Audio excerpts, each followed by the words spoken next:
State of Michigan versus the Ireland children, or regarding the Ireland children. Donna Hans on behalf of the minor children. David Delaney, counsel for Cody Ireland, who is here via Zoom. I have received the Wellspring court report for today's date for the time period of June 16th through September the 4th of this year. I've received a Catholic Human Services Substance Use Assessment Report on Cody Ireland. I have case service plan for Kendall, parent agency treatment plans for Cody and also for Kendall. I have an adult adolescent parenting profile dated 6/11/25, and I have forensic fluids lab reports for the time period of June through September of 25. Any additional documentation that I should have, Mr. Sommerfeld? Judge, did you have the Catholic Human Services? This was an evaluation of. Yes, for Cody, substance use assessment report. Yes, and I had, in addition to those parent agency treatment plans, there were two case service plans. One of them had a report date of 7/27/25. The other one was August 15th of 2025. I have the 7/27. Let me check to make sure it's not, the other one's not stuck in here with the other paperwork. I thought it was just one big one, Judge, but it ended up being two. Your Honor, I think the confusion there may be there are actually two separate files, two separate file numbers, one for Liliana and Chloe and another separate file for Jackson, and they're two separate numbers.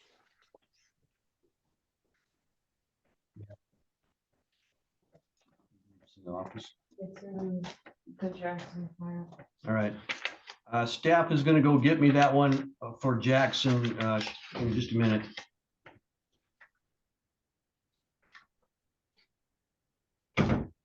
Jackson was the one from August, Judge, and then the other one is regarding the two girls and both parents. Yep.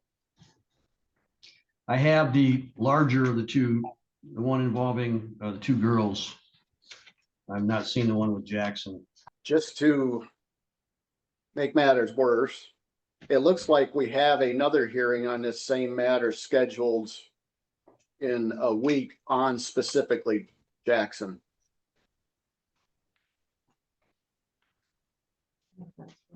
So it looks like they're two different time tracks. That's just a pre-trial, Larry, for Jackson. Is there a need to keep that one, or can we do it today? I'd like some time to talk to the parties, Judge. All right. That's fine. That's fine. We'll just, rather than make a mess of it, we'll just keep that one separate. So, all right. I have now received the parent agency treatment plan. Make sure I got this one for Jackson. The parent agency treatment report date is 8/15/2025. Give me just a second to skim through it.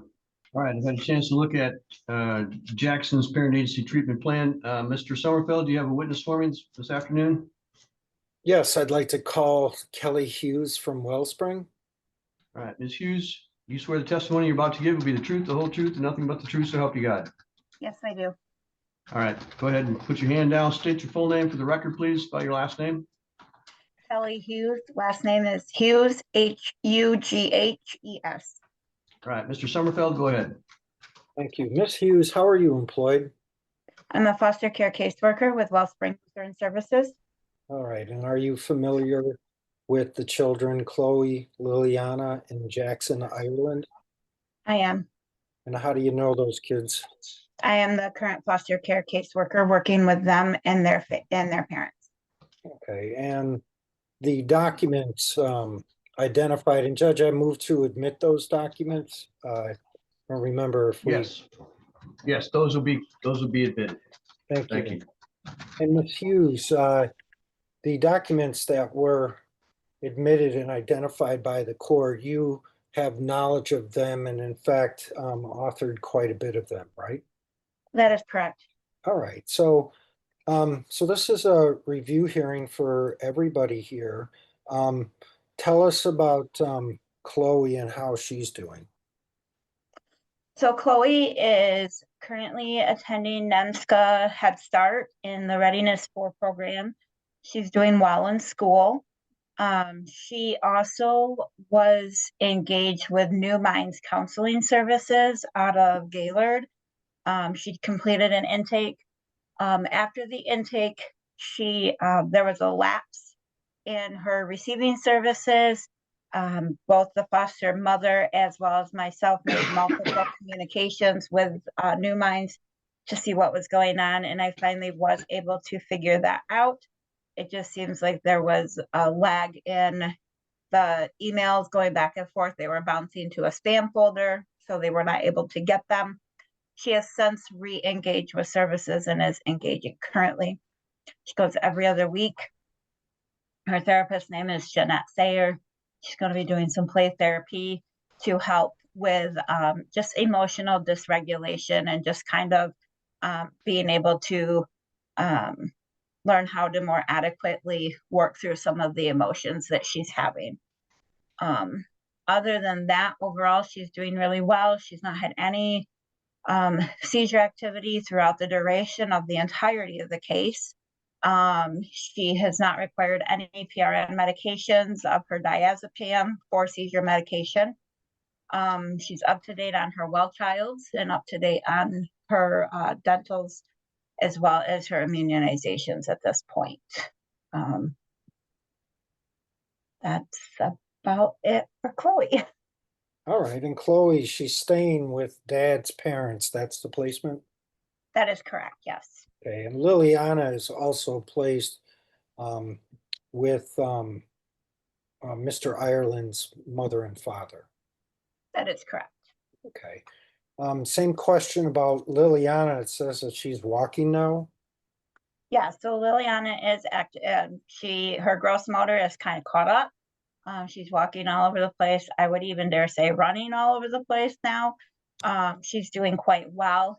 Both the girls were just a little under the weather with just the common cold that's going around. Overall, she's doing really well in her setting. She is re-engaged with early on services, so she will still be getting early on services. And that's just to kind of continue to monitor that gross motor and fine motor skills, as well as her verbal ability, because she does seem to be lagging a little bit behind with her verbal communication. Okay, and so that both of the girls in the placement with the grandparents, that is a pretty good place, and you would agree that they're thriving? Yes, All right, and then we have Jackson, and he was just born, but he is placed with his mom. Is that right? that is correct. Okay, and tell us how he's doing in placement with mom Kendall Ireland. So Jackson is doing well as well. He is up to date on his immunizations. He is growing. He has gained almost half of what he was when he was born. So he is right on track with that. He is also engaged with early on services that is coming to the home once a month to meet with Kendall and Jackson. And overall, he's doing well. They have had to make some minor adjustments with his meal intake. So when he's at daycare, he receives formula, and when he's at home, he's primarily a breastfed baby. But overall, he is thriving at this time in his home. Okay, and now mom is having some unsupervised and overnight, and this is with the two girls, Chloe and Liliana, coming over to mom's house. Is that right? That is correct. Okay, and your report indicates something about like maybe we need to slow down a little bit. That was a request from mom. Can you tell us about what does that mean? Is there, was it going too fast and we need to adjust the speed? Yeah, so last month, Kendall had reached out to me and just said that, she had only been able to have just a couple of the overnight, just because of the girls' schedule, her own schedule and whatnot. So she'd only been able to have just a few of the overnights. So she just kind of wanted to just kind of slow down a little bit, give herself the opportunity to have some more consecutive overnights. Not so much that it was going too fast per se, but she just wanted a little more time to be able to have the girls for extended periods of time prior to them coming home full time. When I spoke with her earlier this month, well, after the report was written, obviously, but it was, I believe it was like the 11th of this month, we had touched base again because we were getting ready to do a referral for foster care reunification program, or the family reunification program. And I just wanted to touch base with her to see if she was still feeling like we were on a track for the girls to potentially do a return home mid-October if court allowed. And she said that she felt like she had been able to have some more of those consecutive overnights, and she felt like she was on a pretty good path and would like to move forward. So our department is in the position where we are working with family reunification program this week, and hopes to have that program in place for a couple weeks, and looking to ask for discretion to be able to return the girls home when determined to be appropriate, with foster care reunification services in place. Okay, do you All right, think, Mr. Sommerfeld, before you continue, I just want to note that it does appear that Kendall Ireland has now joined our group. I wanted to welcome her and just make that note for the record. So please go ahead, Mr. Sommerfeld. thank you. Ms. Hughes, do you think that that was a good decision on mom's part to maybe recognizing, a little slower pace to help her ultimately have success? Yeah, I feel like that was very insightful on Miss Ireland's part, and recognizing that, she didn't feel like maybe she had the best opportunity for the transition that we were originally intending for. So I think that that was really important and insightful for her for the goal of a long-term successful reunification. Okay, and when I look at mom's parent agency treatment plan, the need domains, they show partial progress, but is she actually doing a little bit better than that? She is, yes. Yeah. And tell us why then. I mean, are things, ultimately, are they moving in the right direction here? Is mom Kendall doing everything she can to attain the goal of reunification and benefit from services? She is. So like as far as like the parenting skills goes, she's actually not required, or the need domain is not necessary for her to continue to engage in parenting skills trainings of any sort at this point in time. She did successfully complete the foster care supported visitation programming, and has continued to show benefits with her skill set, meeting the girls' needs, being mindful of. She actually had a situation just recently where she was at a friend's home. She had her daughter with her. Her daughter's demeanor was kind of off. So she did reach out to me and said, hey, has anything been reported to you? Has anything, because her demeanor just seems to be off, but yet when we got home, she seemed to be much better.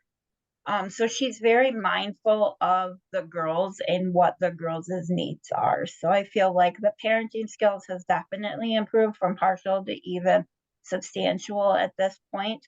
As far as the housing goes, she's also working with NEMSCA still with the housing program, which has been helpful for her.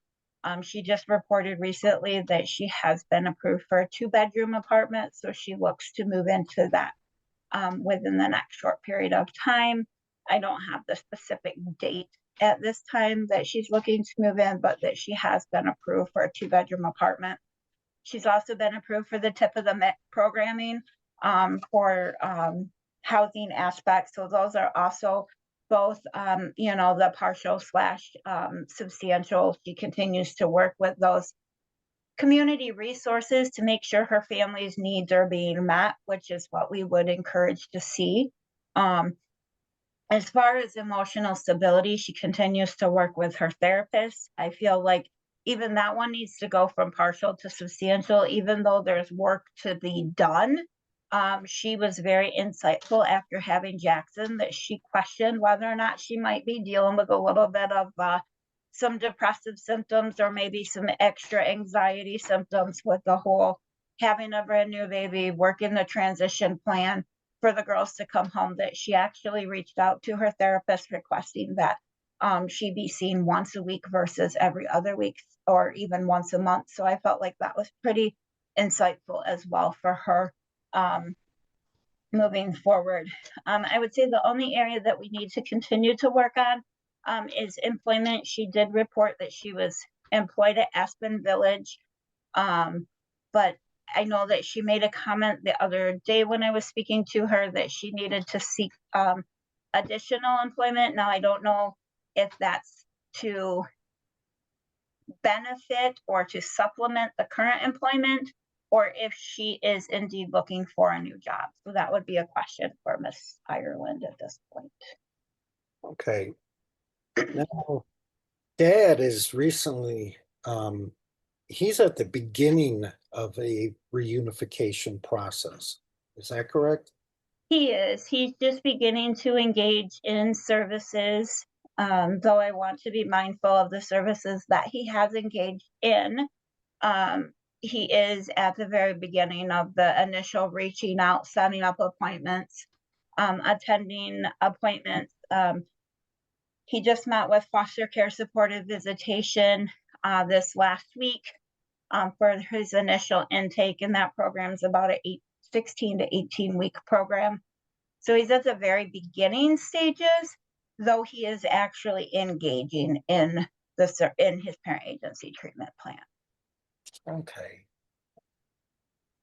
So he is engaging and doing the right things like you would expect somebody to do if they were participating, engaging, starting services. That's correct. Okay. And he's also having parenting time? He is. And it said that he's also getting some extra parenting time to learn the nighttime routine for both of the girls. That is correct.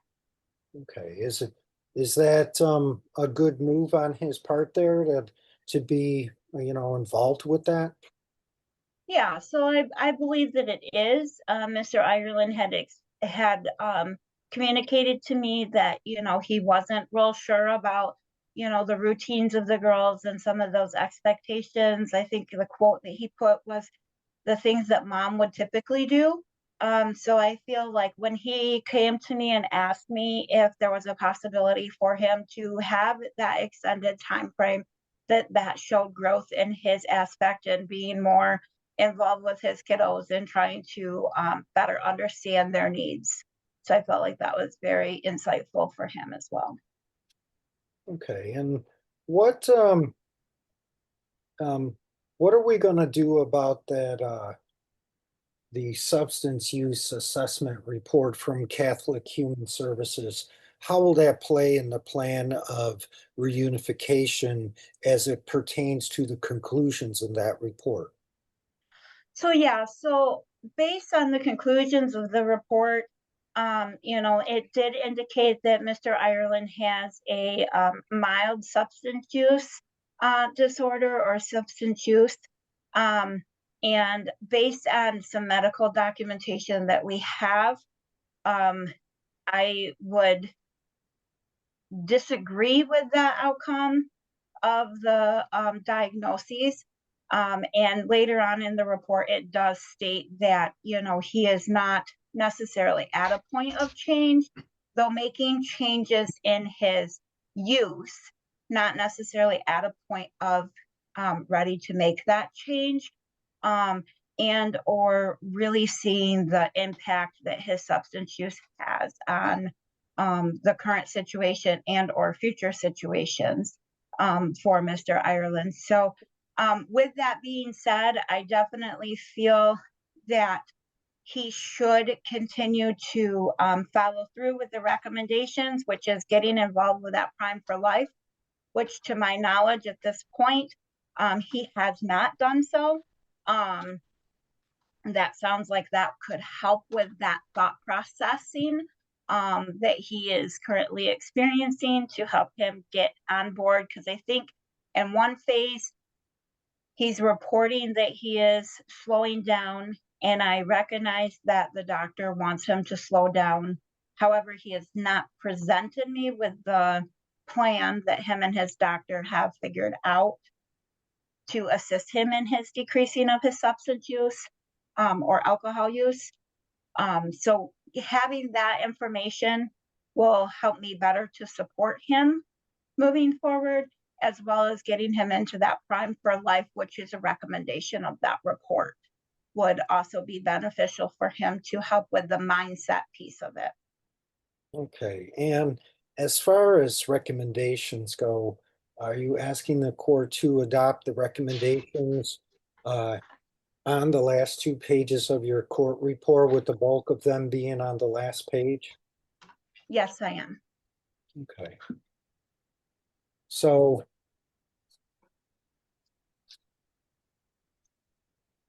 overall, I mean, it sounds like mom has made a lot of progress here, and Mr. Ireland is at the beginning of the case, but he's also working through things too. So it's a good start for, reunification on all fronts. That is correct. Right. Is there anything else you'd like to offer today? Maybe something I didn't ask you? Not at this time. All right. Thank you. I have nothing further, Judge. Thank you, Mr. Sommerfeld. Mr. Brown, cross-examination. I have no questions, Your Honor. Mr. Delaney, cross-examination. What are the substances specifically with respect to that? Alcohol is the primary substance. Thank you. No further questions.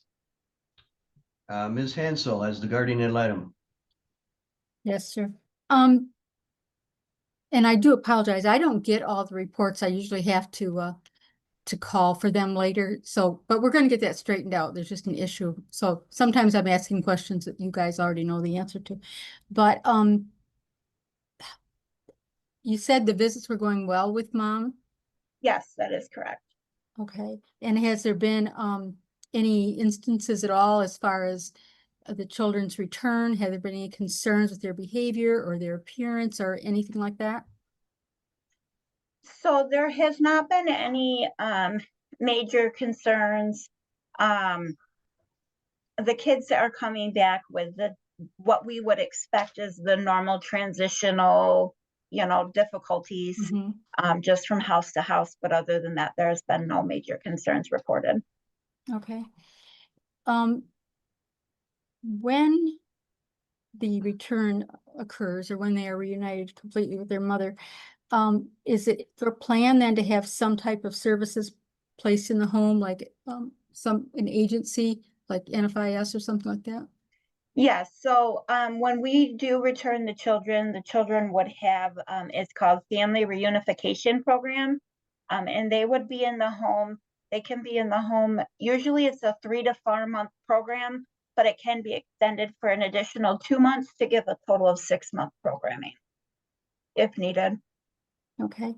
And I know that I read in some of the earlier reports that the condition of the home was a concern. Is that still a concern as far as the cleanliness aspect, or has that been addressed and taken care of? So the initial removal, the home was a concern. Since Kendall has currently been residing in her own apartment, the condition of the home has not been a concern as far as safety or sanitary concerns. The home is a small space. 3 kiddos and a mom, one of them being a baby. There is some clutter, but overall it is, as far as sanitary and safety is not been an issue when I've observed the home. Okay. Are there animals in the new home? No. There is not. Okay, great. All right. I have no other questions. Thank you. All right. I have no further questions as well. Ms. Ireland, did you have something you needed to say? Yes, I did, Your Honor. I have answer about 2 of the different things that were brought up. I'll certainly give you an opportunity in the future to do that. But right now I need to get through this witness, and then once your attorney has a chance, he can present that evidence at that time. All right, please. Thank you. Okay, thank you. Mr. Sommerfeld, any other witnesses or evidence that you have? No, I have none, Judge. All right. Mr. Brown, do you want to present testimony from your client? Yes, Your Honor. All right. Ms. Ireland, would you raise your right hand so I can swear you in? You swear the testimony you're about to give will be the truth, the whole truth, and nothing but the truth, so help you God? Yes, sir. All right. Would you state your full name for the record, please, and spell your last name? Kendall Ireland, IRLEND. Mr. Brown, go ahead. Ms. Ireland, you indicated just a moment ago that you had a couple of questions you would like to clear up. What are those questions and how would you like to clear those up? I can clear up the employment and when I'm moving into the 2-bedroom. Sure. What is going on with your employment? So Aspen Ridge wasn't working out between the kids' schedule and my schedule, as well as I did get enrolled full-time in college. So I'm receiving assistance from the state to supplement a job currently. So I am on cash assistance as well as working with Michigan Works to try and find a job that will work around all of that. Okay.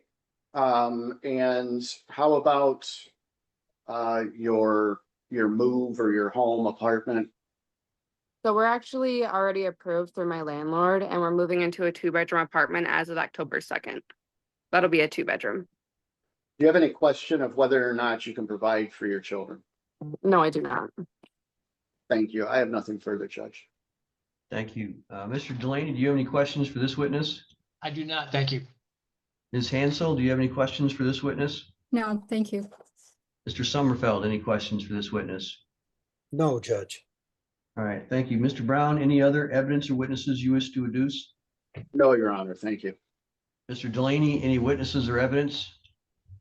I do not believe so. Let me address Cody just for a moment. Cody, your report indicates you're in the beginning, but you seem to be proceeding well. A couple of things to work on.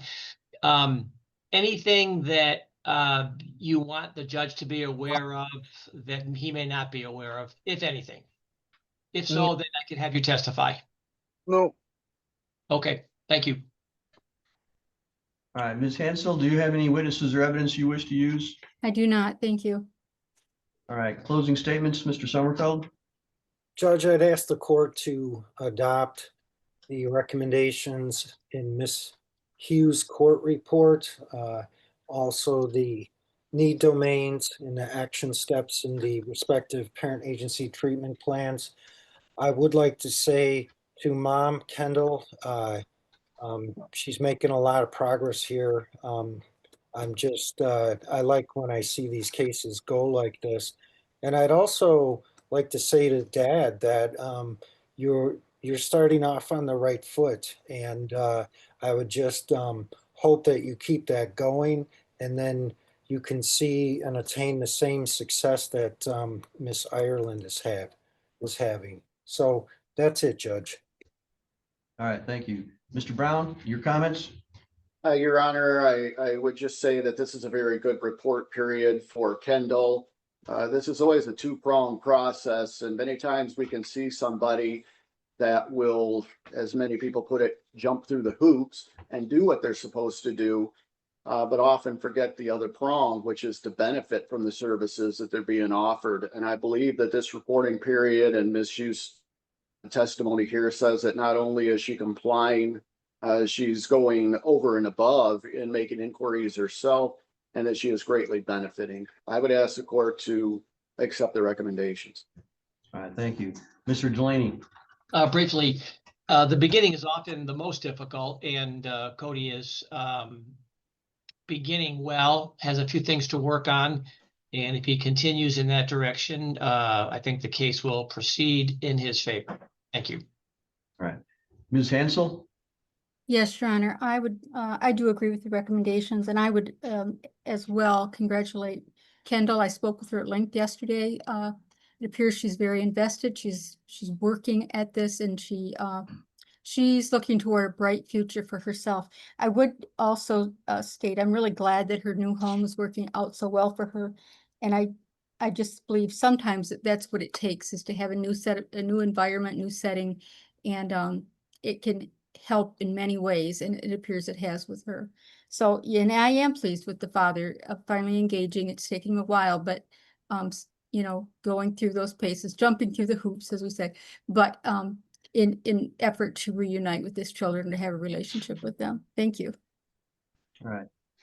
Let me echo to the parents what the attorneys have said. It appears that we're starting to move in a positive direction here. Kendall,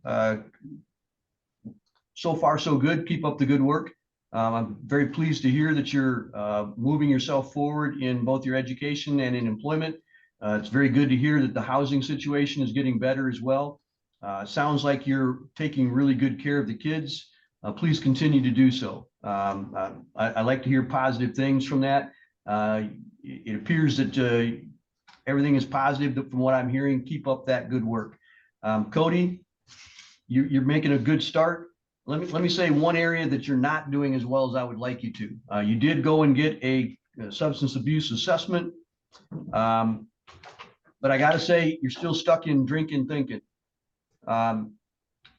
You got your kids taken away from you. You've been in inpatient services or in the hospital twice in the last 2 years for drinking. You can't just say, and I know that you think that you're getting better, but I've been doing this for a really long time. You can't just say, I'm going to cut down and that's going to be enough.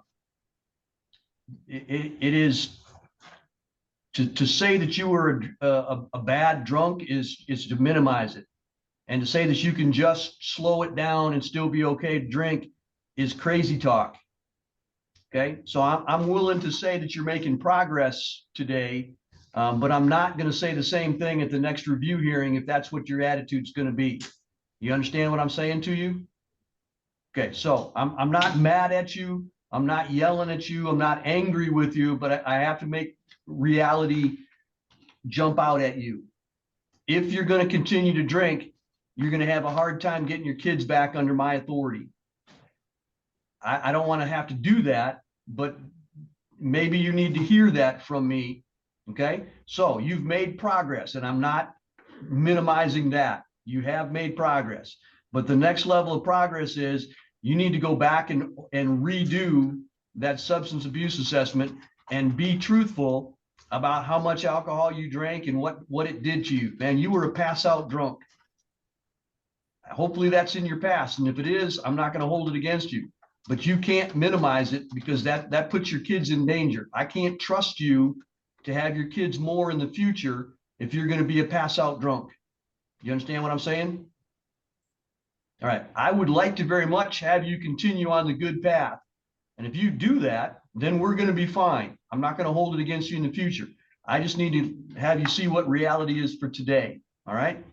Having said all that, I think mom and dad have made good progress. I see good things happening in the future. So I will follow the recommendations. Chloe and Liliana will remain under the care supervision of DHHS in Wellspring. Chloe and Liliana will remain in their current relative caregiver home where their needs are being met. Wellspring will have the discretion for a return home to Kendall for Chloe and Liliana prior to the next court hearing, as long as Kendall keeps making the good decisions that she's making now. Parenting times between Kendall, Chloe, and Liliana will continue to be unsupervised and will also include overnights. Wellspring will have the discretion to put home services into, including the family reunification program for Kendall. Kendall and Cody must comply with and benefit from their parent agency treatment plan. So far, they've been doing that. I want them to keep that up. I'm glad to hear that progress is being made.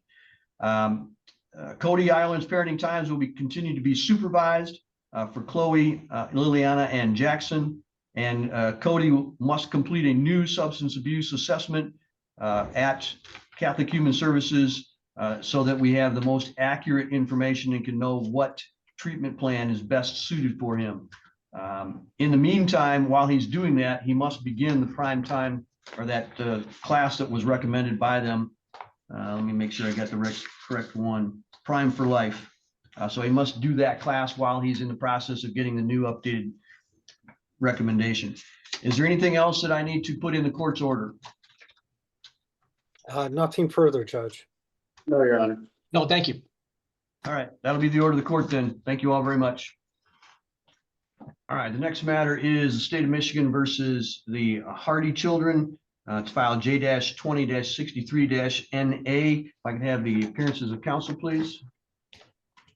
Don Sommerfeld for the Department of Health and Human Services in the matter of the Hardy children. David Delaney, counsel for Father David Hardy, and he is here via Zoom. I at least see his name. Donna I Hanson, do on see behalf of the Mr. minor children. Thank you, Ms. Hansel. I apologize for talking over you. I do see Mr. Lawrence from the department is here with us as well. Mr. Hardy is here as well. I have received a court report from the Department of Health and Human Services dated 9/23/25, submitted by Mr. Lawrence. It does have the attachments that were the letters from Mr. Hardy to the kids, and then the letter back from the oldest child, Camden, back to his dad. So any objection to that being considered? No objection. Objection. No. All right, I also see that Ms. Jans, the non-respondent mom, is here as well. Mr. Sommerfeld, how do you wish to proceed today? Judge, I'd like to call Matt Lawrence. Mr. Lawrence, would you raise your hand so I can swear you in? You swear the testimony you're about to give will be the truth, the whole truth, and nothing but the truth, so help you God. Yes, I do, Your Honor. All right, thank you. If you state your full name for the record and spell your last name, please. My name is Matthew Lawrence. My last name is spelled Lorence. All right, Mr. Sommerfeld, go ahead. Thank you. Mr. Lawrence, how are you employed? I am a CPS investigator for the Department of Health and Human Services. Okay, and are you familiar with Camden and Alea Hardy? Yes, I am. And how do you know those kids? They are two children that are currently on my caseload for an ongoing Children's Protective Services case. All right, and the core report that was identified and the letters, you wrote the court report and have knowledge of the letters regarding father's letters to the children and then Camden's responses back to his father? That is correct. All right, so at the last court hearing, we started this letter writing campaign, and has this been helpful for Camden? At this time, you know, in reviewing the letters, it's very evident Camden is very angry. He had a lot to say in his letters. You know, if you look at them, he was very detailed in the language that he asked to use. I know when I picked up the letters, it was question of, was Camden going to get in trouble for this? Was his question. And it was advised that no, he would not be getting in trouble, that he could write how he felt. If you look at them, they are very, very, you know, descriptive of how he's feeling. And if you look at the initial first letter that was done, you know, Camden's, you know, he talks about being older now. He's not the same as he was 5 years ago when he was younger. He did also discuss that, you know, there are points that he could have had feelings, but that currently he's not. You know, and if you look at the bottom section of that, you know, he indicates in his letter that if you want to see how he's really feeling, then to review the other side of the letter, which is where it gets very descriptive. You can definitely see the anger come about. Camden, was very expressive in that, there's times that he feels mad and that he's sad and that, he even commented that,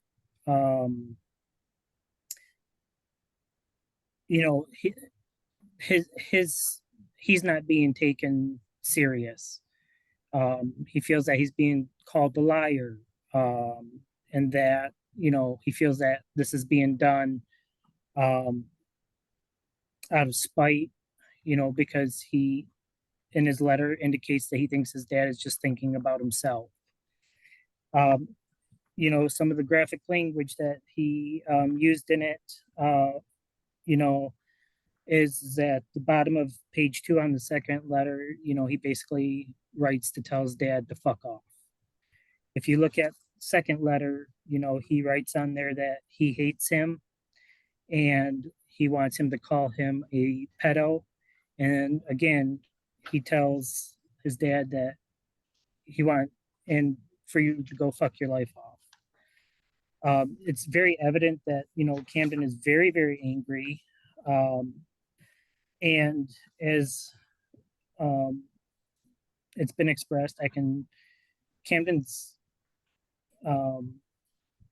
demeanor is much different, which presents a couple of concerns with this. There's several. One is okay. He's angry. He doesn't feel like he's being listened to. But then on the notion, when you see these letters, is, Camden is an excellent, excellent student. And you got to be concerned, is this going to challenge or impact how well he's doing in school? Camden is not a behavioral student. And over my experience, I have seen from this kind of stuff that it starts to have a major impact in that. And you start to see behavioral referrals out of it. And so, we do have some legitimate concerns here that we need to be very cautious. I know with the whole letter writing, this was not initially what was expected. But this is Camden, this is his writing. There's no influence as to assisting him with this. This is his own words and doing. And so, did he write these letters at the direction of anybody, or what was the environment like where they were produced? No. So as stated when we discussed the whole letter writing, we discussed that when Mr. Hardy wrote him the first letters, which, Mr. Hardy was perfectly appropriate in his letters. There was nothing of concern or any issues in his letters that he wrote to the children. However, as we had discussed, for Camden, because of his age and stuff, we discussed that his would be provided to him to review during his counseling sessions. The initial first letters were provided to him to review. And upon him reviewing that first letter, Camden asked to write these back during the same counseling session. Okay, and that was with his therapist, Monica Webb? That is correct, yes. Okay. And what is of significance that he uses the word pedo? That's, he's referring to the situation that we're involved in now. This case was open due to allegations of sexual abuse, and he is referring back to what started this case. Okay, and that is where he said his father abused him sexually. Correct. So how did Alia respond to her father's letter? So with the letter writing, I wanted to make sure that, because Camden's older, Camden has much more understanding. I I had him review his letters first. For Alea, I have to still have my home visit and go over the letter with her yet. Okay, and so Mr. Hardy, where is he currently living? He is currently living in Illinois right now. Okay, and we've discussed setting up some type of an evaluation for recidivism related to the potential for sexual abuse. Tell us how that's going along. Yes. So as it relates, I have been able to reach out to the Assessment Center of Michigan, and I spoke with Jennifer there. She was able to email me the information and the credentials for the person that would be completing the, as they refer to them, it's a parental fitness and psychosexual assessment. At this point in time, I have, because of the cost of this assessment is $2,200. I've had to channel this up through the proper chains in our department, which requires it going through my supervisor, program manager, my director. And at this point, we're not sure if we're still going to have to even push this up further to our BSC1 director and potentially even maybe higher than them, just due to the cost. When I did talk in regards to it, we are definitely going to be working on getting this completed, and to further assist with it, if we have to necessitate, we'll also be making sure that gas cards can be provided to Mr. Hardy, because we cannot do the assessment out of state. He would have to come to the center here in Michigan and complete it. All right, so is Mr. Hardy dad? Is he engaged in counseling? He does. He does have his counselor that he's able to see. Basically, it's telehealth at this point because he doesn't reside here. So his counselor that he was previously seeing was Jeanette Sayer, and he can do telehealth with her as needed. Okay, and Camden is still engaged with counseling with Monica Webb, and hasn't that been going on for a long time? So Camden has been engaged with counseling services through the Women's Resource Center, and he has been engaged with Monica for 4 years plus now at this point in time, and he has continued to remain in it. We did have a discussion as far as the level of meetings for Camden. It was recommended from Monica that his scheduling be changed to once a month. I can tell you that I have had communication with Camden. He's ready for it to be done, but we want that to continue with this letter writing just as an assistance to him. I've had communications with his counselor, Monica, too, that if there's any concerns or anything that are observed on her part, then it would be a recommendation of her to change, the frequency of the counseling if more was to be needed. Okay, now there was one additional letter that Camden wrote, but it would have been an ex parte communication to the court. What did we do with that communication? That communication was provided to the GAL, Donna Hansel. Okay, and then she can talk to the child and then see if it's appropriate to present to the court? That is correct. All right. So going forward, then you're working on finalizing this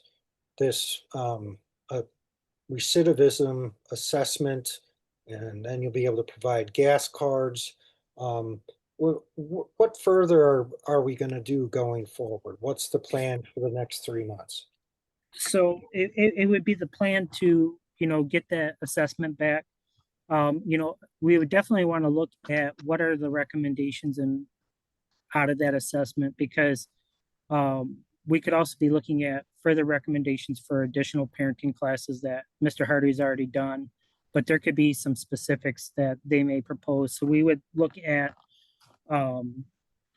completing those, and then, moving forward, as stated in the court report, as far as the letter writing and, the potential concerns, I had asked that that be a discretion of how the court would like to proceed with that.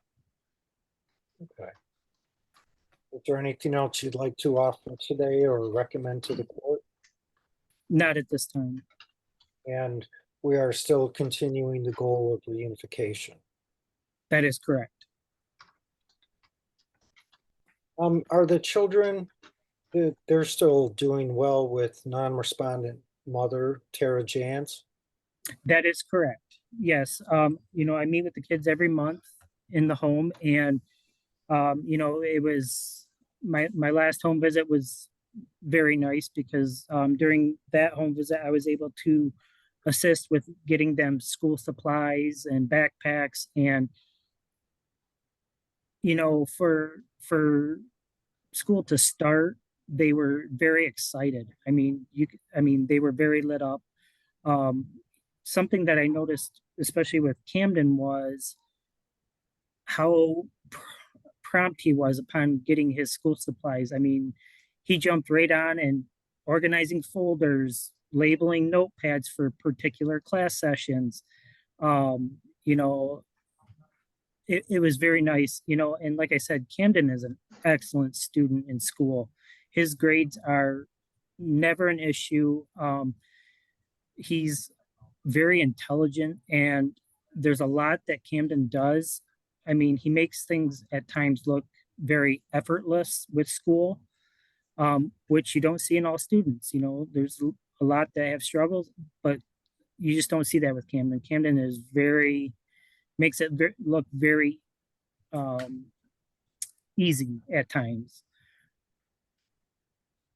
Okay, and that's when, in your previous testimony, that is something you've seen throughout your experience as a CPS investigator. Do you think that that may be at a risk losing that just because he doesn't have permanence? Correct. All right, thank you. I have nothing further. Mr. Delaney. What weight do you want us to give the statements of Camden, whether in writing or verbal? Well, I would say the weight to his statements, have to be high. I mean, it's clear that Camden's angry, and the more you try to push or impact, it could, like I said, it could have other negative connotations. Schooling is his big one. I really worry about what's going to be the impact. As I said before, in the many years I've been doing this, I have seen that impact come down to where it starts to create those behavioral referrals in school to RTC, or the grades start to decline. So I think that the impact of his words needs to be held very high. I think everyone here in the Zoom court has read all of the letters, particularly the response by Camden. And you went through that, but there was one sentence that wasn't testified to, and that is Camden said in his letter, "I do miss you." Is that a fair statement? So Camden does talk in there, but if you look at it and then you look at what follows, he does write that "I do miss you" at times, but then he puts dots of pause to create a pause. But then you see that he puts right behind it, "not much anymore." He does he does go in there that, he does write "bye for now" and "see you next month. I don't know. PS, don't ask." But when you look at the second side of that, there's a clear indication of how he's feeling currently. All right. And my point on that is that sentence wasn't asked about until now on cross-examination, not indirect. Let's go back to another statement. When he said it's a big fat lie. And you testified a moment ago that we should give, high credence to the things that Camden says and or writes. Do you give that statement high credence? Well, Camden, here's the thing though, Camden hasn't lied about the situation. As we have gone through previously and had testimony from Monica put on about the recantation, and that was addressed during that. And there's no indication that he's lying about it or that he recanted in the allegations that have happened. So to rephrase that, I certainly didn't say he's a liar. I'm just talking about what he said to Tim Strauss. And he also said that I feel guilty about what I did to my dad. That's what he told Tim Strauss. Any reason to dispute that he said that to Tim Strauss? No, there's no reason to dispute it. I mean, what occurred between him and Mr. Strauss, I mean, and it can't dispute it. I think you'll agree that at the time that Camden made those statements to Tim Strauss, there was no contact between he and David Hardy, Camden and David, not emails, texts, zero, and no evidence that David was using third parties to communicate with him. Would you agree with that that was something Camden said without any influence that you know of from his dad? Correct. Okay. I have no further questions. Thank you. Ms. Hansel? Yes, one thing I'd like to ask, but is it true that Mr. Strauss made the recommendation that there be no contact with the father? That is correct. Okay, and so obviously whatever Camden said that was retracted or whatever in that conversation, it did not sway Mr. Strauss's opinion of the situation. Is that correct? Correct. Okay.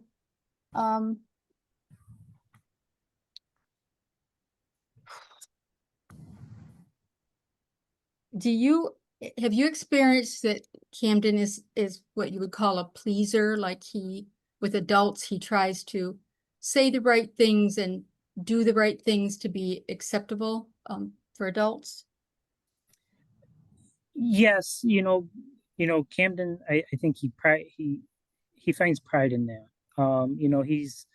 He likes to be the helper in a lot of situations. I know, there's been times even in school that he likes to be the one that you can count on, the one that can be there to help.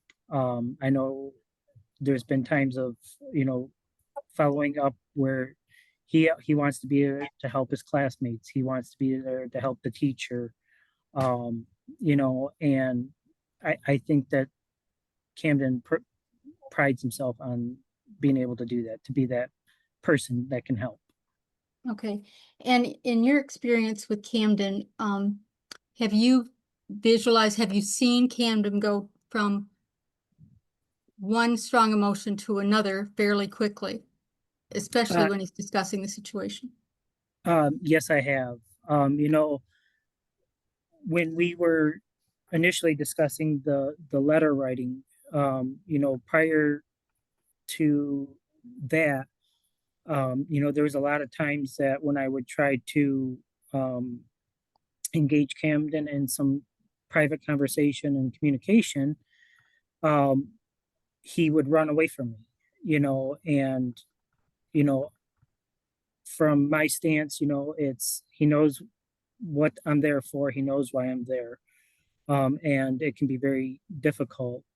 I know that when we did have the meeting to discuss the letter writing, I know that following that, there was a few minor behavioral issues that came about the following week after in school. So, yeah, I mean, you can see it. my last visit was a change in visit because he was much more engaging. We had quite a conversation about school, how he was looking forward to it. And, but I can tell you that there's been a lot of home visits where it's very difficult to engage Camden because he just didn't want to talk. Um,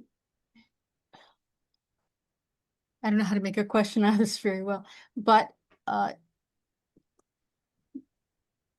in speaking to Camden last night, he stated that it was he tried to write a nice letter to his dad. Has he told you that? I have not had the chance to talk to Camden since the letter writing. Okay. His appointment was just last Wednesday, and I have not had my home visit with him yet for this month. Okay, and in knowing, because you visualized how his moods or his behavior can change, when Camden states that at the end of the letter, he got angry and he got scared, and that's when he wrote the mean stuff.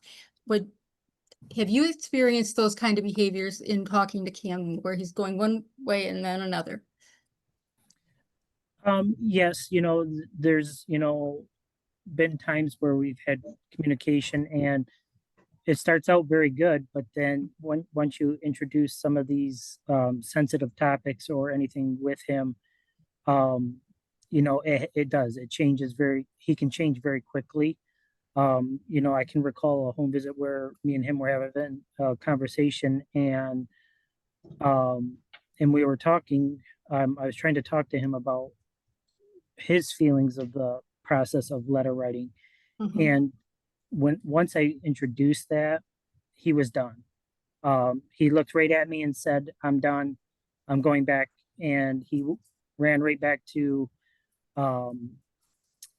putting headphones on and jumping on his video game system. Mhm. I have seen it, and I can see where it's coming from with him. Okay. I have no other questions. Thank you. Any follow-up, Mr. Sommerfeld? No, thank you, Judge. All right. Any other witnesses that you have or any other evidence, Mr. Sommerfeld? I have none. Mr. Delaney, any witnesses or evidence? I'm sorry, Mr. Delaney, we're not able to hear you at the moment. Sorry about that. Try to keep my, thank you. Mr. Hardy, I don't intend to call you for this hearing as a witness. You've testified many times in this case, so I'm not going to present any evidence. Thank you. Ms. Hansel, any witnesses or evidence? No, Your Honor, I would maybe in closing like to report to the court what Camden had asked me to report to the court. I'll let you do that whenever you feel comfortable, now or at the closing statements, whichever you prefer. Well, I can do it now then. After speaking with the children yesterday, I got overwhelmed. And that doesn't happen a lot with me, but to me, and what Camden was presenting is he's scared to death at the idea of reuniting with his father. He asked me to tell the court and tell the judge he does not want to be with that. He does not want contact with that monster. He talked about the letters. He said he tried to write a really nice letter to his dad and was basically successful, but upon ending the letter, he became emotional. He said upset, and that kind of took over, and that's when he became angry and scared again. And I think that's reflected in he's writing F you or fuck you, he's saying, and you're a pedo or pedophile. It was just like a lot of remarks that came out kind of out of nowhere. And I think that's reflective of Cameron trying to keep his emotions intact, and then he just loses it.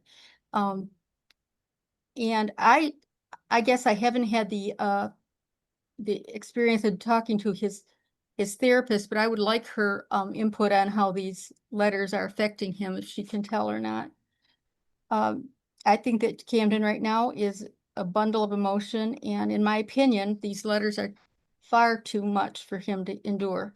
I don't, I'm not a medical person, But I feel that the propensity or the damage being done to this child right now is far outweighs the possibility of mending a relationship with his father. I think that the idea of this being long-term hurt and cause this child a setback is very real. It is very real when you talk to him. And I think that he does try to address the situation as an adult. I watched him do that a couple of times last night, but then he falls apart. But I think he does try to please. He tries to act old, and he is very smart. I would like to say to the court, because it took me back a little bit, that when talking to his sister, she seems fine. She believes that she and her father used to have great fun, and she can even remember what they did and those types of things, when in reality she would have been 1 or 2 at the time, and I can't believe she'd have a recollection of that. But that's what her father's writing in his letters, and she's buying that hook, line, and sinker. But what it told me, Your Honor, is that she's not being manipulated by her mother. She's not being coached to say anything. I kind of looked for that. And I think the fact that she's not doing that, and actually she's talking positive, I think that's reflective that the mother is not manipulating these children. And for my sake, I would ask for the letter writing to stop until we have somebody that, a professional, that can actually say, does this damage outweigh, the good? I mean, he's got a long life ahead of him. He can be an adult someday and reunite with his father. But from my opinion right now, he can't do it. Thank you. All right. Closing statements then, Mr. Sommerfeld? Thank you, Judge. We'd ask the court to continue the goal of reunification. Mr. Lawrence is working on a path to perfect Mr. Hardy having his evaluation. I know he said that there was a funding issue.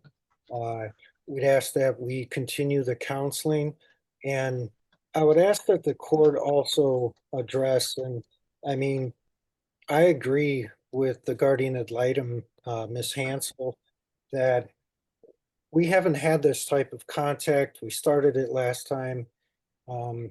I think it's, when she talks about that, the benefit versus, doing something good, it's just that there's no benefit. And in fact, it's hurting the child. And Matthew Lawrence, Mr. Lawrence has spoke about issues that how this is bothering Camden, and it may bleed over into what looks like a bright educational future.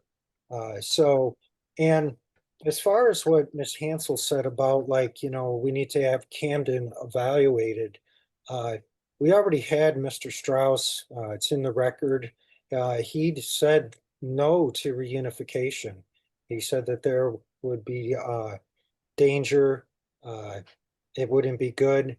I don't know if we need to see that reassessed again. It looks like nothing has changed as far as that was presented at the termination trial, in which the court decided to make this a reunification case.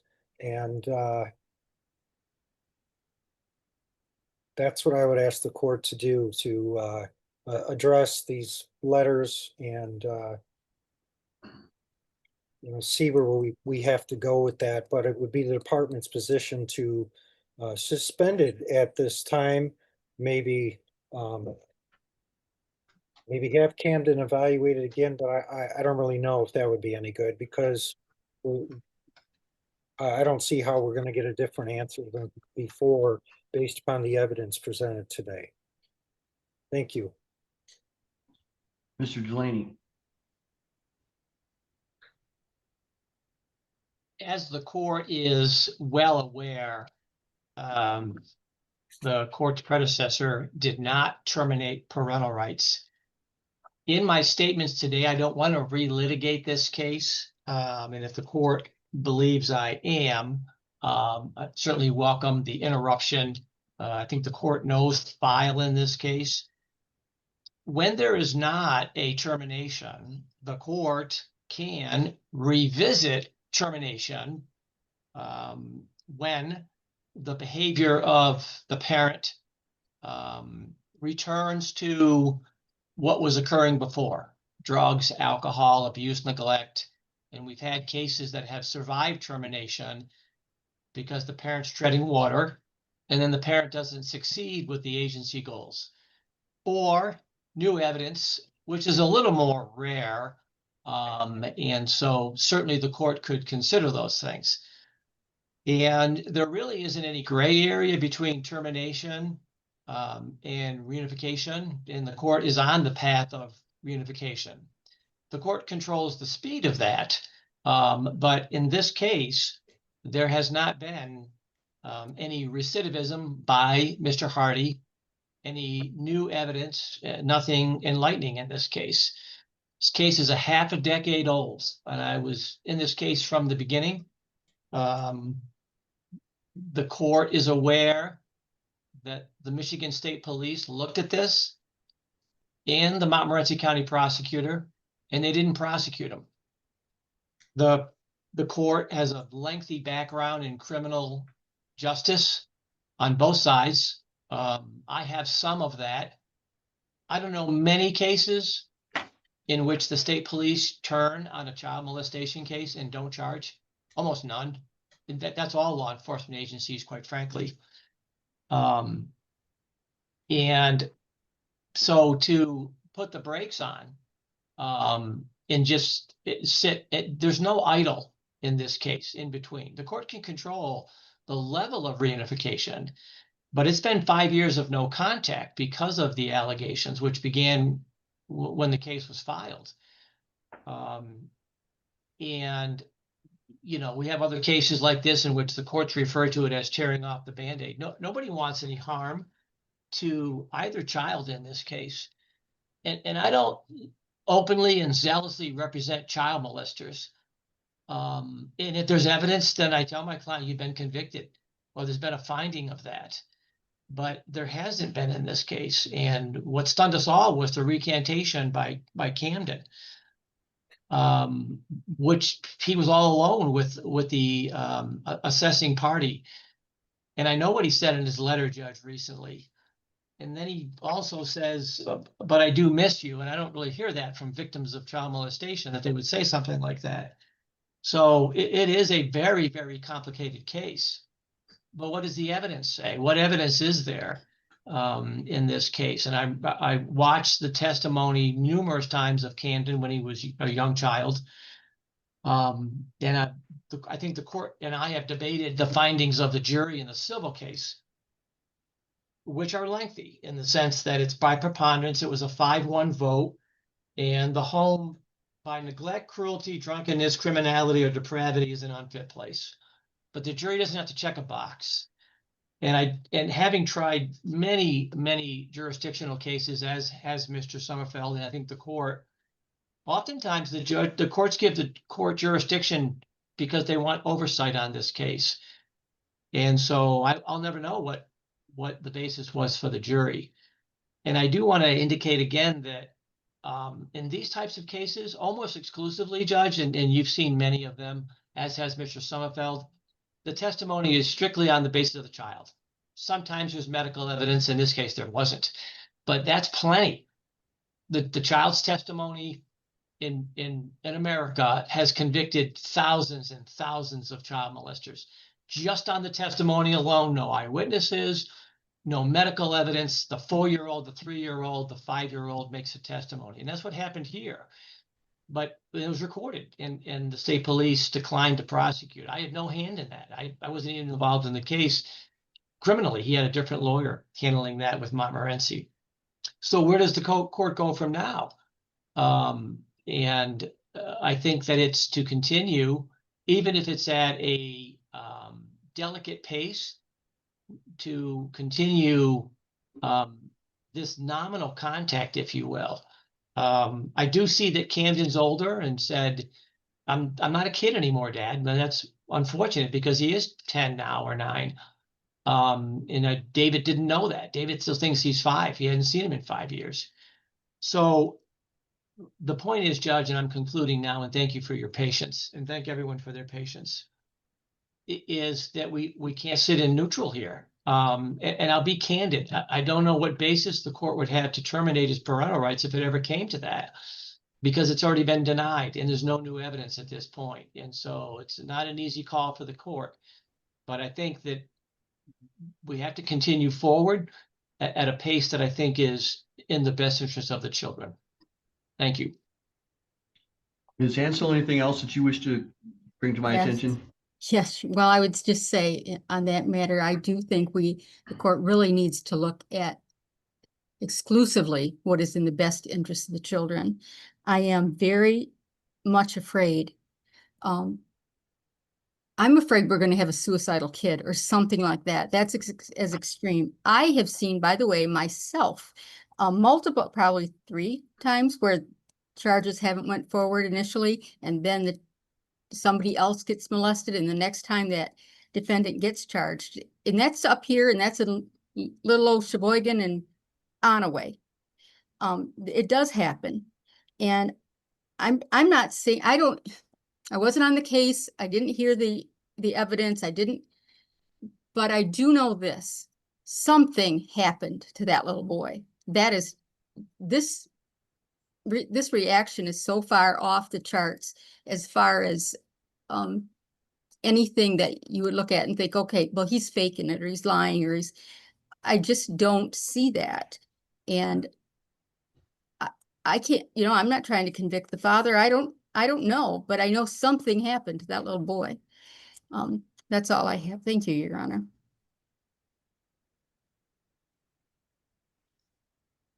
All right, thank you all for your thoughts. I'm just going to say 2 things in passing to let everyone know where I'm at. I heard both the GAL and Mr. Lawrence express concern of what might happen in the future. And I don't belittle that in any way. I don't downplay that in any way. I don't believe that they're exaggerating their concerns. However, at the moment, I can't make decisions on what might happen in the future. Right now, it's apparent to me that Camden has some anger issues, and he's directing those at his dad. In the future, I may need some additional review of that by Mr. Strauss, but at the moment, Camden is in counseling, and I'm going to continue his counseling because I believe that he needs that at the moment to be able to express what his fears are and have those addressed. And if they get worse, then I'll reassess. If they get better, I'll reassess. But at the moment, he is receiving appropriate services, and I'm going to make sure that those services continue. It's not that I am not looking at his fears, but I can't look forward 5 or 6 years and say, well, what if? I have to make a decision based on what is happening now and the facts that I have at them now. I also can't undo what was done in the past by previous judge. There was a decision made by a jury that said Mr. Hardy committed certain acts. Whether that was not followed through on a criminal side of things doesn't make any difference to me. That's a separate issue. The jury said these things happened. I get it that there was conflicting evidence. I get it that there's been reasons for not prosecution, but again, that's outside my decision-making process. So there was a decision made. There was also a decision made by the previous judge to say we're not going to terminate parental rights at this time. So that's where we're at. So I'm not going to undo those based on whether I think that was a proper decision or not. I'm going to move forward from here based on what the evidence is now. So having said all of that, the goal for this case will remain reunification because I haven't heard anything that takes it out of that at the moment.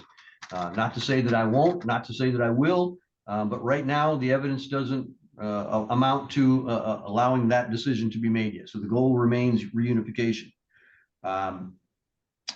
This protective services agreement will continue to be followed, and services will continue to be provided by the department for Camden and for Aaliyah. Participation in counseling services for both, if necessary, Camden especially. If there's any change in that, I want to be notified because I want to monitor that carefully because I want to make sure that they are receiving all of the services that they need. I think it's going to be important for them to deal with the issues now. Mr. Delaney made a reference to another case that we have where I've analogized to taking the Band-Aid off and getting rid of all the infection that's in there. I would much rather them do that now while they're still young and they're still resilient, as opposed to ingrain that infection in there forever. And it really doesn't matter to me why the injury occurred. It's clear to me that Camden has it. And the jury said it was because of these actions. So we're going to proceed on that basis. I want CPS and MDHHS and Mr. Lawrence to continue down the road of trying to find funding as quickly as possible for this psychosexual assessment to be done, because I believe that is going to be a very important piece in determining what level of connection that Mr. Hardy is or should be allowed to have with his child or children in the future. I'm not going to make any decisions until I have all of the pieces of the puzzle. It's clear to me that the letter writing was an attempt to have contact between father and children. That didn't go well. That's just the easiest way to say it. It did not go well. I am concerned that it's going to cause additional damage to the children, or at least to Camden. I'm also concerned that it may cause ingraining of emotions and feelings that Camden has now towards his dad in the future. And I don't want to burden either side with that. So I would much rather find out as much as I can about what Mr. Hardy needs and what that would lead us to do in the future than to continue to do something that's causing emotional damage now. In addition to that, I have the recommendation of the guardian ad litem that would be inappropriate based on her assessment of what the children are. And so for those reasons, I'm going to discontinue the letter writing until at least we have something back on the psychosexual assessment that can help me with that process. So what types of contact, if any, should be allowed between Mr. Hardy and his children. So we will continue basically the status quo. We'll continue the counseling for the kids and whatever other services are appropriate for them in the discretion of DHHS. We will continue the reunification goal. We will continue the search for funding and the psychosexual assessment as quickly as possible. The only change we'll make is we will discontinue the letter writing at this point until I have further information. Anything else that anyone would ask to be in the court's order? No, Judge. No, thank you. All right. That's all for today then. Thank you all very much. Thank you.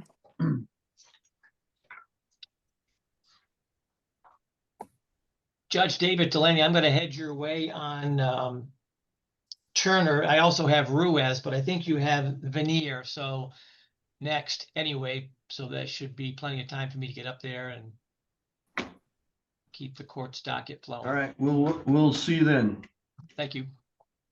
Robinson Stow Children, it's filed J-25-311-NA. I could have the appearances of counsel, please, starting with Mr. Sommerfeld. Judge, thank you. Don Sommerfeld for the Department of Health and Human Services. Good afternoon, Your Honor. David Delaney, counsel for Father Jeremy Stow, who was present via Zoom. Thank you. Larry Brown on behalf of the children. Thank you. I also see, looks like mom is here, Ms. Warner, dad is here, Mr. Stowe. We have Ms. Cerveny from the department and Ms. Nesberg. Forgotten your agency, ma'am, sorry. ACFS, Your Honor. Thank you very much. I apologize for that. Mr. Sommerfeld, do you anticipate anybody else being here today? No. All right. Today is the date set for, I believe, a final pretrial. There's a trial set for, I believe, October the 3rd, which is not this Friday, but the next coming Friday after that. I have received from the department list of witnesses and exhibits. I have not received any from Mr. Delaney. I've also not received potential jury instructions from either side. So counsel, where are we on this matter? Judge, I am working on the jury instructions. I also want to report to the court that one of my witnesses, it's the trooper in the case, I sent a subpoena on September 4th. I do not have confirmation yet from him that he has received the subpoena. And Mr. Brown and I were discussing this case after hours yesterday, and he has an issue that I think is the court needs to hear about. It's the same exact issue that happened in another case of mine, and it required the appointment of another guardian ad litem. I will have him explain further. Mr. Brown? Yes, Honor. In communicating with the children, mostly Cadence, as she is a little bit older, the other children of Ms. Warner are a little younger. But as this case is going on, it is very evident to me that these are two different sets of children, same father, but two younger children are Ms. Warner's, and there is an older child, Cadence, who is the alleged victim in this matter, who is Robin's daughter. They essentially are not going to be on the same page, have some, well, it would be very difficult for me to advocate on all three of their behalves without another guardian ad litem. There's kind of some opposing things going on here.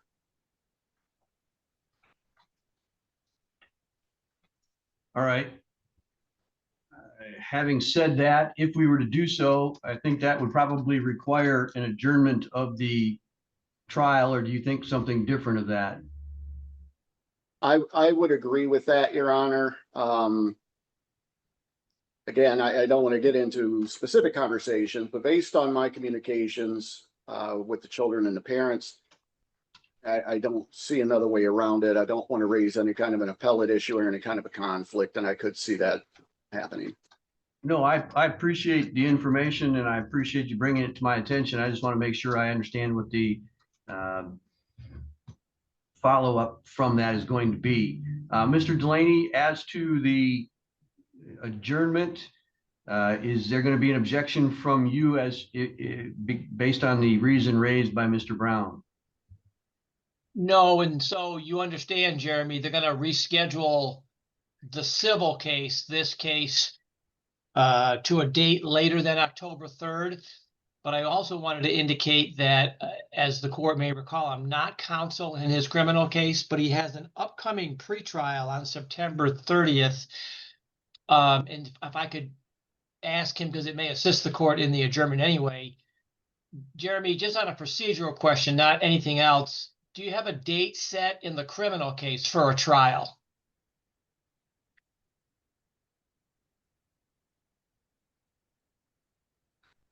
At the moment, the only one that I know of right now is the 30th, Okay. which is the pre-trial. And you won't know anything about your criminal case until September 30th, is that correct? Yes, sir. Okay, so it may, I think it'll benefit this case if the criminal case gets resolved. But in any event, there's grounds, as Mr. Brown has indicated, which is a unique situation, to adjourn and appoint apparently a second GAL. All right. Ms. Warner, I'm going to assume that you do not have any objection to that as well.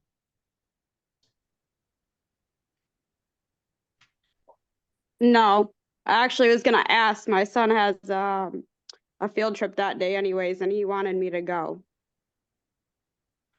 Well, it looks like you'll be able to do so. All right. Having said all of that, I will set a new final pretrial date and a new trial date in the future. I will appoint another GAL. Mr. Brown, do you have any preference as to which side of the children you take, Ms. Robinson's children and Ms. Warner's children? The other GAL that would be appointed would most likely be Ms. Hansel. She's a very good attorney. I don't have a preference, Your Honor. All right, I'll just leave that to the luck of the draw with staff. They'll flip a coin or do whatever, and we'll go it that way if you don't have any objection. And then, so the documentation will simply be a new notice sent out as to a final pretrial date and a new jury trial date. And then the new notice, or the notice to the new GAL. Mr. Brown, because you're the current GAL, how long do you think it would take the new GAL to be ready on this case? This is not an extraordinarily complicated case, Your Honor. I think they could be up and ready within 30 days if that would work. All right. I will attempt to have a new trial date set as soon as we can there after 30 days. And we'll have a new final pretrial approximately a week or so in front of that. Anything else that we can do today, gentlemen? Just briefly, Your Honor, since we're by Zoom, and I think Jeremy was previously incarcerated. Jeremy, I know you called me today. I've got to play that message in full. If you did not leave your contact telephone number, could you call back anytime? It's on 24/7, and leave me your telephone number. Yes, I can. Okay, great. Thank you, Judge. All right, we'll be in recess then. Thank you all very much. Your Honor, just one more issue for clarification. Okay. Is this something that the court is going to do and issue a new GAL order, or would you rather have this done by substitution? No, we'll simply do that. We're simply gonna add a GAL. I'm not taking you off the case, so I don't think we need to do a substitution. So we'll do that. We'll simply add. It'll be an amended GAL order. Simply adding a second GAL, and the order will delineate which GAL gets which kids, and we'll go from there. Okay, thank you, Judge. Yep, thank you.